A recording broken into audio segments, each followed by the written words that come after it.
સુરતમાં માસૂમ બાળકી સાથે હડપલા કરવાનો બનાવ સામે આવ્યો છે। આ ઘટનામાં એક અજાણ્યા યુવકે ઘરની પાસે રમતી બાળકીને રમાડવાના બહાને બાળકી સાથે અશ્લીલ હડપલા કર્યા હતા। ત્યારે આ સમગ્ર ઘટના સીસીટીવી કેમેરામાં કેદ થઈ છે। ઘટનાની જાણ બાળકીના માતા પિતાને થતાં તેમણે પોલીસ ફરિયાદ નોંધાવી હતી। ફરિયાદના આધારે ભેસ્તાન પોલીસે સીસીટીવી ફૂટેજના આધારે તપાસ કરી આરોપીની ધરપકડ કરી વધુ કાર્યવાહી હાથ ધરી છે।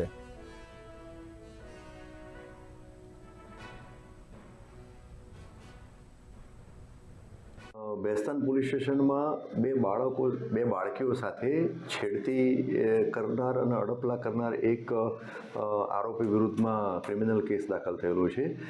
બીએનએસની કલમ હેઠળ અને પોક્સો એક્ટની જે સંલગ્ન કલમો હેઠળ ગુનો દાખલ થયેલો છે। આ બનાવની વિગત એવી છે કે ભેસ્તાન પોલીસ સ્ટેશન વિસ્તારમાં ઉનપાટિયા વિસ્તાર છે, એમાં આ જે બાળકીઓ જે છે એમના પેરેન્ટ્સ સાથે ત્યાં રહે છે અને એ ઘરના આગળના પેસેજમાં બાળકીઓ અને બીજા નાના બાળકો હતા, બધા રમતા હતા।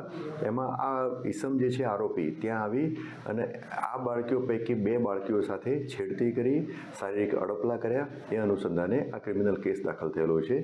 તપાસ કરતા આરોપી મળી આવેલ છે, પોલીસે ડિટેન કરેલો છે। આરોપીનું નામ છે મોહમ્મદ નાઝીર મોહમ્મદ સગીર અંસારી। એની ઉંમર 26 વર્ષ છે અને એ સનામિલ પાસેના સંચા ખાતામાં નોકરી કરે છે અને આરોપીને ડિટેન પણ કરી લીધેલો છે અને હાલમાં ગુનાની તપાસ ચાલુ છે।